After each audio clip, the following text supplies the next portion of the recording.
Anak kecil mengangkat tangannya, pura-pura seperti pistol yang memberikan sasaran kepada laki-laki itu. Dengan suara tembakan, pong.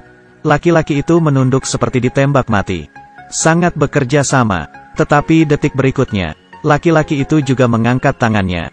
Melihat borgol anak itu terkejut. Dengan suara tembakan, pong.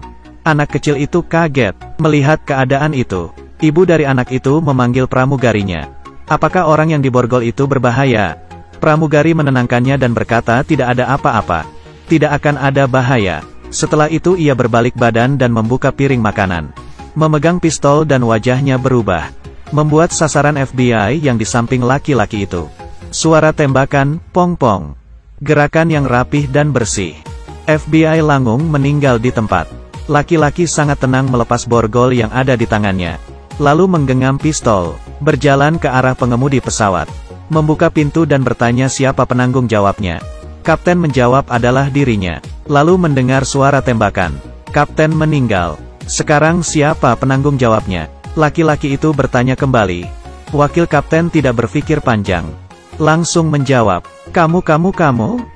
Bagus. Laki-laki itu merasa puas.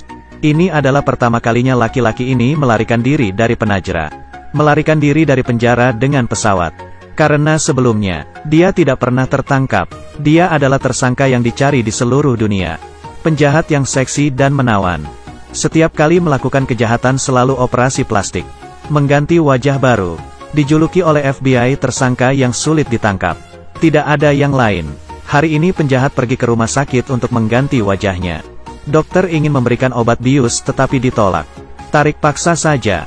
Orang yang cukup kejam. Ketika dokter ingin memulai. Orang FBI tiba-tiba masuk.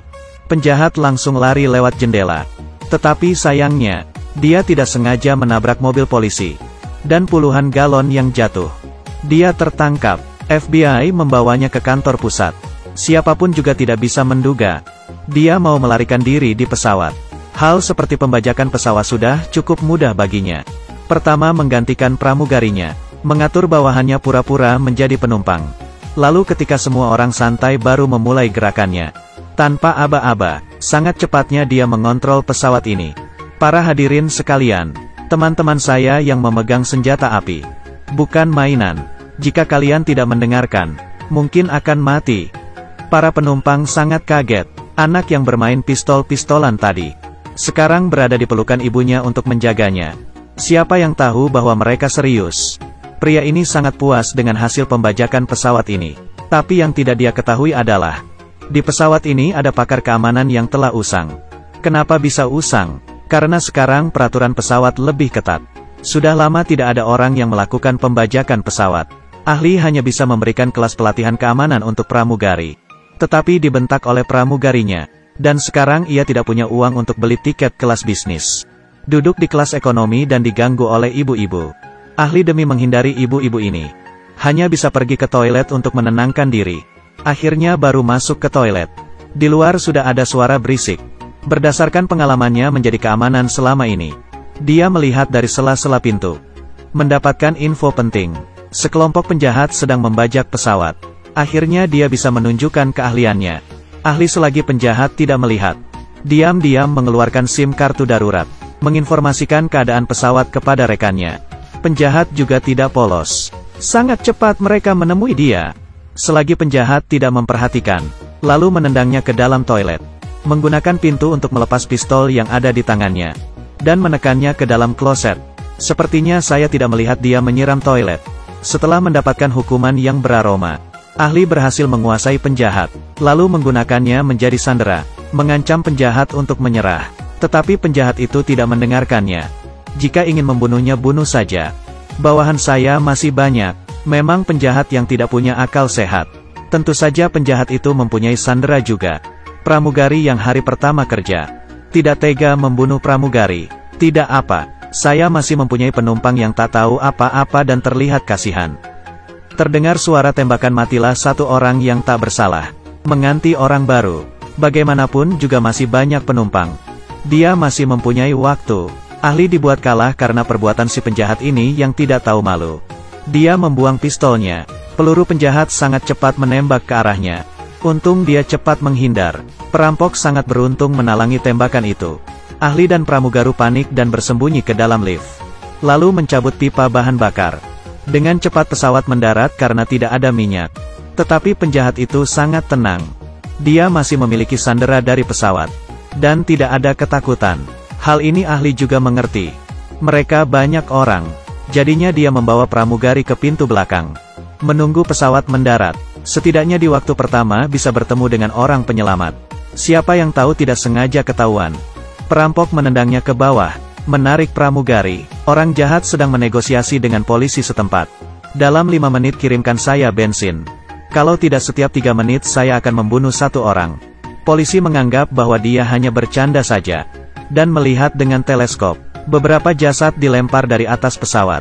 Orang ini memang serius. Saat ini penjahat ini memanggilnya lagi. Kalian hanya mengirim bensin ke sini. Saya akan melepaskan setengah sandera. Sikap seperti ini sudah cukup baik bukan? Terpaksa polisi menyetujui permintaannya. Saat ini 2 polisi melihat ahli itu. Memeluk kepala jongkok kelapa menunduk. Bukan. Saya adalah ahli keamanan dari pesawat. Serius. Kamu tidak terlihat seperti orang baik. Dan bilang dirinya adalah ahli keamanan. Si ahli tersebut dibawa ke hadapan polisi. Apa jangan-jangan kamu adalah mata-mata dari mereka? Saya bukan. Saya bilang iya berarti kamu iya. Lalu si ahli ini dijadikan mata-mata. Si ahli ini tidak bisa berkata apapun. Hanya bisa mengandalkan diri sendiri. Membalikan tangan lalu menghajar polisi. Dan memukul lagi. Berhasil menaklukkan kedua polisi. Lalu menggunakan motor melarikan diri. Saat ini bensin datang tepat waktu. Penjahat juga menepatkan janji untuk melepas setengah sanderanya. Tetapi tujuannya untuk melepaskan sandera. Hanya untuk tercampur oleh penumpang lainnya. Dan diam-diam melarikan diri. Taktik seperti ini ahli sudah sangat hafal. Dan dia membawa motornya.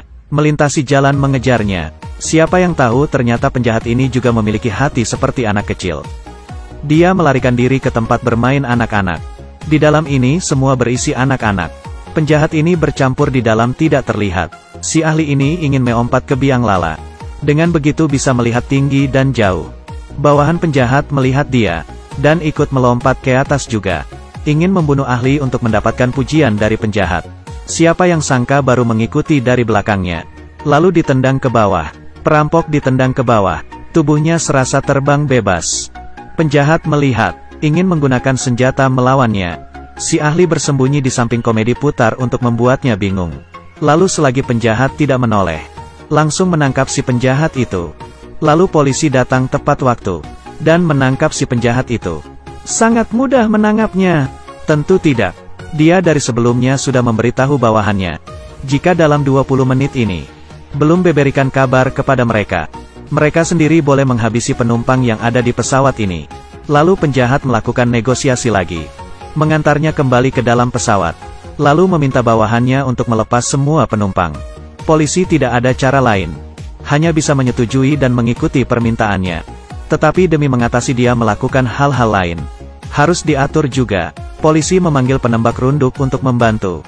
Jika penjahat itu melakukan hal lain. Di waktu pertama akan menembak mati. Hasil nua penembak runduk itu tidak mengikuti. Dan bunyi suara tembakan. Membunuh 2 polisi di sampingnya. Ada apa ini? Sebenarnya penembak runduk ini adalah bawahan dari penjahat itu. Keadaan seperti ini membuat penjahat ini langsung memasuki pesawat. Pesawat akan terbang. Ahli langsung mengejarnya. Sebelum pesawat mengudara, si ahli ini berhasil memanjat ke atas pesawat. Saat ini bawahan sedan memungut serpihan di pinggiran. Si ahli tiba-tiba muncul. Lalu menendangnya sampai terjatuh. Kemudian tangan langsung memukul ke arah wajah. Cukup mudah untuk melawannya. Menghadapi serangan tak terduga. Bawahan ini sampai tidak begitu jelas melihat. Siapa yang memukulnya? Hanya merasa di depan mata hitam semua. Si ahli ini sudah memukul beberapa bawahan.